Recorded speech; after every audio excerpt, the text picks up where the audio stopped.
खड़गे साहब आपका समय आएगा। गार्गे जी, सभापति please wait. Kharge ji, you are going to get your time. Please wait. Let him speak.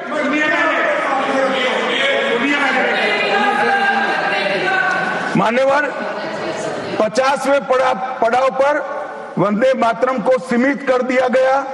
वहीं से तुष्टीकरण की शुरुआत हुई और वो तुष्टीकरण जाकर देश के विभाजन में मान्यवर, मेरे जैसे कई लोगों का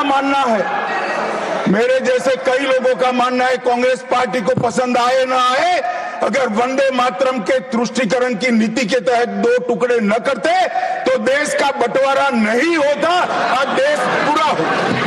मान्यवर, 50 साल के बाद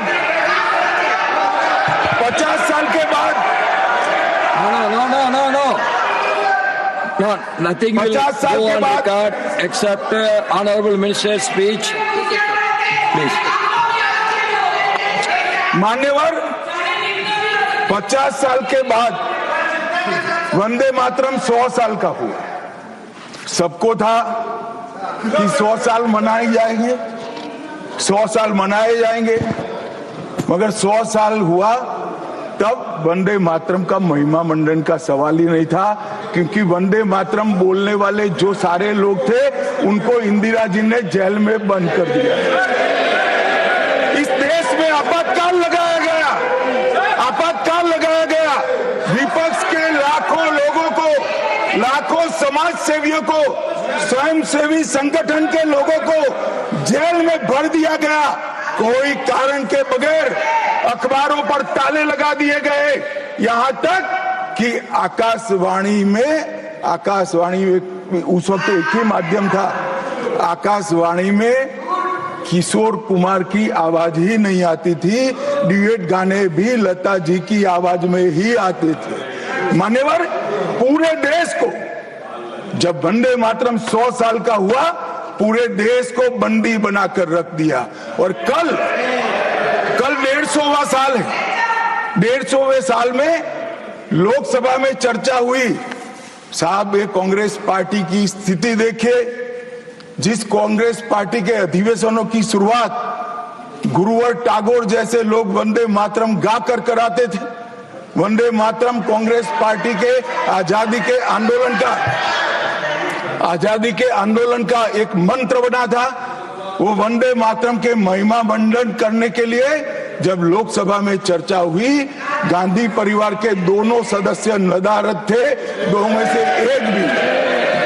वंदे मातरम का विरोध आज भी जवाहरलाल नेहरू से लेकर आज के कांग्रेस के नेतृत्व तक कांग्रेस के खून के अंदर बसा। मान्यवर,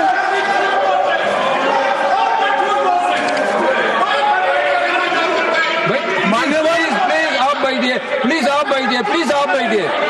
मान्यवर, मैं तथ्यों के आधार पर कहता हूं, कांग्रेस पार्टी की एक नेत्री ने बैठ जाओ रामदास।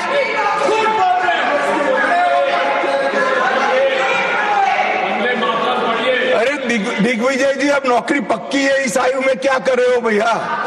अब नहीं जाएगी नौकरी। मान्यवर, मैं जो कह रहा हूं वो रिकॉर्ड का हिस्सा है दूसरे सदन का।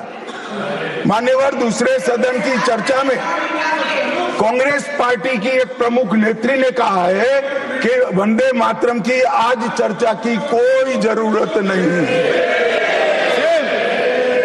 मुझे मालूम नहीं पड़ता कि वंदे मातरम से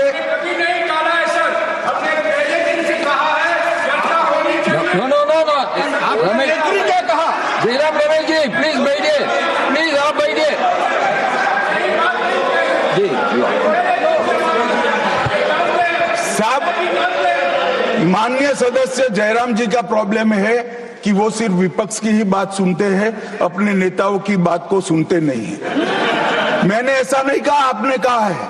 मैंने ऐसा कहा कि लोकसभा में चर्चा में कांग्रेस पार्टी की एक प्रमुख नेत्री ने कहा है कि अभी इस समय वंदे मातरम की चर्चा की कोई जरूरत नहीं। ये रिकॉर्ड पर है। रिकॉर्ड पर